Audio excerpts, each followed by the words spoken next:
तो welcome back to my new video. ये video आप लोगों के लिए बहुत ही महत्वपूर्ण है। मैं बताऊंगा आप लोगों का गद्यांश पद्यांश जो बिना पढ़े आप लोगों का आता है वो आप लोग कैसे सॉल्व करेंगे और आप लोग किस तरह कॉपी पर लिखेंगे जो कि बोर्ड एग्जाम आप लोगों को 6 में से 6 नंबर पूरे दे देंगे।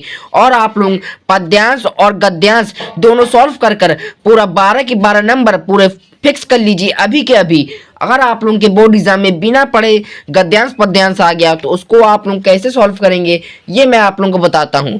आप यही थंबनेल और टाइटल देख के आप आए होंगे कि गद्यांश कैसे सॉल्व करें जो कि बिना पढ़े आता है। तो चलिए, जैसे कि इस प्रकार गद्यांश दिया है। जैसे पहला ये गद्यांश दिया है वर्णात्मक खंड बा में जो कि 50 अंक के में आता है, जो कि 6 नंबर में आता है। आप लोग में अथवा में ये दिया रहता है, एक ये दिया रहता है, एक अथवा में ये दिया रहता है।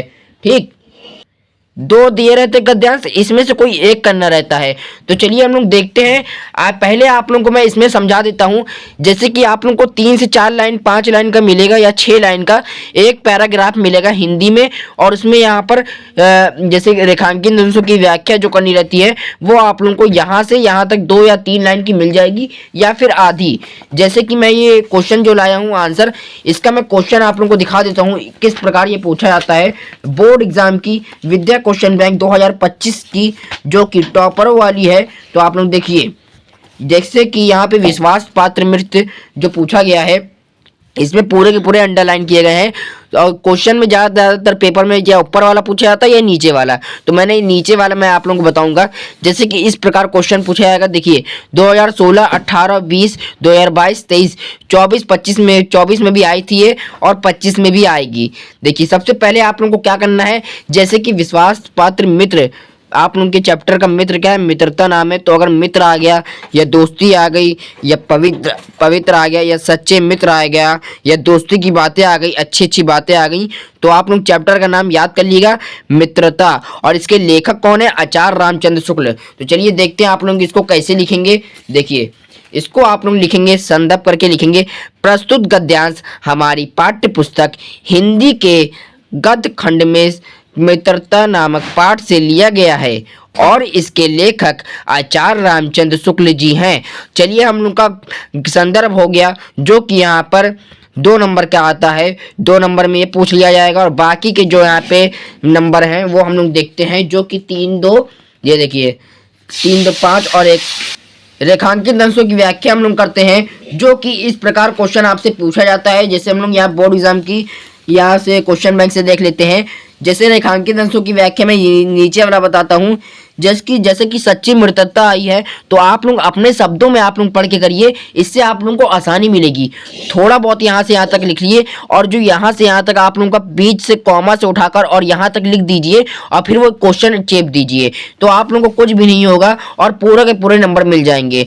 तो 3 नंबर का ये हो जाएगा और 3 नंबर का ये हो जाएगा, तो 3, 3, 6 हो जाएगा।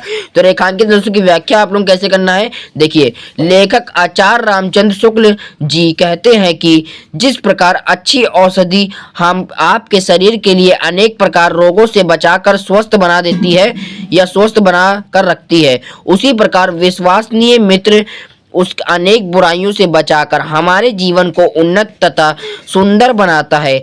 हमारा मित्र ऐसा होना चाहिए जिस पर हमें यह विश्वास हो सके कि वह हमें अच्छे विचार देगा, बुराइयों को बचाएगा, और विश्वासीय मित्र जिससे हम सुविधा एवं सम्मान पूर्वक जी सकें और कुछ भी ऐसे कुछ सामान मांगना है तो ले सके, पैसे से की जरूरत है तो उससे मांग सकें।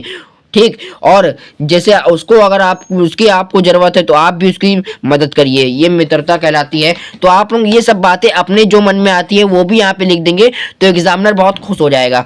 और एक यहाँ पे क्वेश्चन आ जाता है, जैसे कि यहाँ पे सच्ची मित्रता किसे कहते हैं। जैसे कि यहाँ पर ये बताए गए हैं, लेखक ने अच्छे मित्र के क्या क्या कर्तव्य बताए गए हैं। लेखक ने अच्छे मित्र के क्या क्या कर्तव्य बताए, ये देखिए लेखक कहते हैं कि एक अच्छा मित्र कर सकता है, मतलब कह सकता है जो हमें बुराइयों से बचाए तथा वो सच्ची मित्रता और मित्रता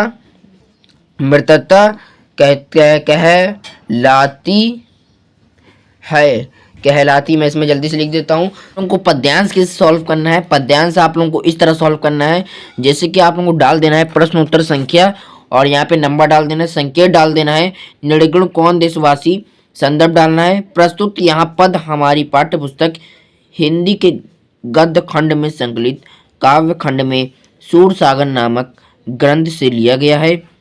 इसके कवि श्री सूरदास जी हैं। फिर प्रसंग आप लोगों को लिखना है एकदम अच्छे तरीके से, तभी आप लोगों को 6 में से 6 नंबर मिलेगा।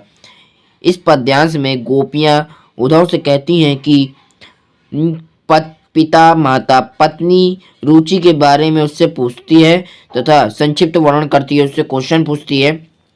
तो क्या है, व्याख्या कीजिए। ये रेखांकित अंश की व्याख्या है, इसका पूरा व्याख्या करना है।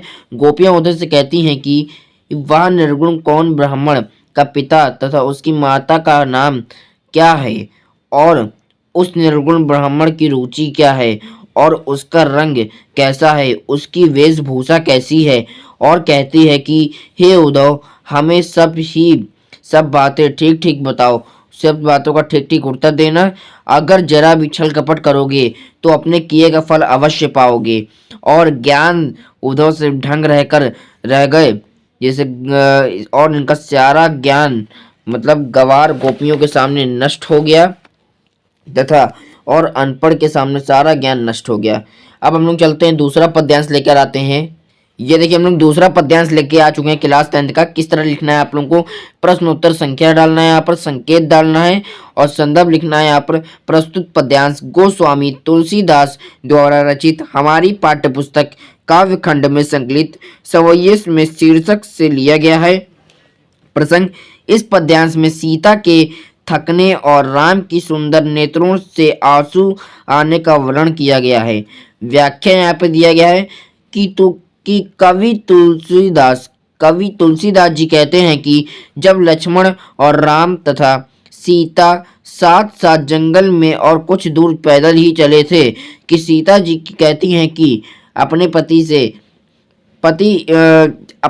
कहती हैं, श्री राम आप कितनी और दूर तक दूर चलेंगे और वह कहाँ पर कुटिया बनाकर विश्राम करेंगे। तथा राम को समझ में आ गया कि वे उनकी पत्नी सीता बहुत ज़्यादा थक गई हैं। राम सोचते हैं कि राजमहल का सुख भोगने वाली सीता जी आज पैदल यात्रा करती है। ये सब देखकर राम के सुंदर नेत्रों में आंसू आ गए। ठीक, अब हम लोग चलते हैं अपना तीसरे पद्यांश पर। ये देखिए इसके बाद हम लोग एक और पद्यांश लाते हैं। ये देखिए इंपॉर्टेंट आप लोगों को किस तरह लिखना है वो भी देख लीजिए। इस तरह अगर आप लोग लिखेंगे जो कि बिना पढ़े भी आएगा तो आप लोगों को 12 में से 12, 6 में से 6 आप लोगों को हर गद्यांश में आप लोगों को मिल जाएंगे। 12 नंबर आप लोगों के पूरे पक्के हो जाएंगे। आप लोग गद्यांश कैसे सॉल्व करें ट्रिक के साथ मैंने वो बता दिया है, और लिखने की ट्रिक बता दी है कि किस तरह लिखेंगे कि एग्जामिनर खुश होकर आप लोगों को बहुत ही ज़्यादा नंबर दे देगा। तो आप लोगों को इसी तरह लिखना है।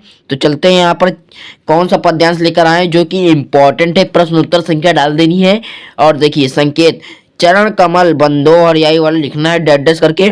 संदर्भ, यह पद श्री सूरदास द्वारा रचित सूरसागर नामक ग्रंथ से हमारी पाठ्य पुस्तक हिंदी के काव्य खंड में संकलित पद शीर्षक से लिया गया है। दूसरा प्रसंग, इस गद्यांश में श्री कृष्ण की चरण कमल के महत्व पर प्रकाश डाला गया है। फिर यहाँ डालना है, यहाँ पे व्याख्या डालना है। कवि भक्त श्री सूरदास द्वारा चरणों का महत्व बताया गया है कि कमल रूपी बताया गया है, जिस लंगड़ा व्यक्ति पर्वतों को लांघ देता है और वह अंधे व्यक्ति को सब कुछ दिखाई देने लगता है, और बोरा व्यक्ति सब सुनने लगता है जो बहरा होता है यहाँ पर, और गूंगा व्यक्ति पुण्य बोलने लगता है। और क्या है यहाँ पर, और किसी दृढ़ व्यक्ति पर श्री कृष्ण की कृपा हो जाने पर वह राजा बनकर शस्त्र धारण कर लेता है तथा श्री कृष्ण की कृपा हो जाने पर गरीब व्यक्ति अमीर बन जाता है और राजा बन जाता है। फिर और सूरदास जी कहते हैं कि ऐसे दयालु प्रभु श्री कृष्ण की कृपा में बार बार वंदना करता रहूं। आप लोगों को ये गद्यांश कैसे सॉल्व करना है ये मैंने बता दिया है। ये देखिए टॉपर ने जो लिखा है उसका पूरा मैं चेक करा हुआ लिया हूँ, जो कि 6 नंबर पूरे लाए हैं। ये पूरे के पूरे 6 नंबर लाया है और ये 2025 में भी आया मोस्ट इंपॉर्टेंट पद्यांश है, जो कि आप लोग इसको देख लीजिए। देखिए इसको क्या कैसे करना है। यहाँ पे देखिए झांसी की रानी पाठ से लिया गया है। सुभद्रा कुमारी चौहान इसकी राइटर है। जैसे कैसे लिखना है, संदर्भ संदर्भ डालना है। प्रस्तुत पद्यांश हमारी पाठ्य पुस्तक हिंदी के काव्य खंड में संकलित झांसी की रानी की समाधि पर पाठ से लिया गया है। इसके कवि सुभद्रा कुमारी चौहान जी हैं, लेखिका हैं। फिर प्रसंग क्या यहाँ पे, इस पद्यांश में झांसी की रानी की समाधि पर बहुत प्रशंसा करी गई है। ये देखिए व्याख्या आप लोगों को डाल देना है। लेखक ये सुभद्रा कुमारी चौहान जी कहती हैं कि झांसी की रानी की समाधि पर सहवार पर वार अंत तक सहा है, और भी भारत और की भाव है कि झांसी की रानी जी ने सबसे ज्यादा प्रयास किया था, और वह बहुत चमक उठी ज्वाला सी तथा मुख्य व्यक्ति होती सोने की भस्म यथा सोने की, तथा झांसी की रानी की समाधि जी बहुत प्रयास मतलब कि बहुत ज़्यादा प्रयास करी थी। मतलब लड़ाई में बहुत ही अच्छे से अपना यहाँ पे युद्ध लड़ी था ये, और जीत भी ली था।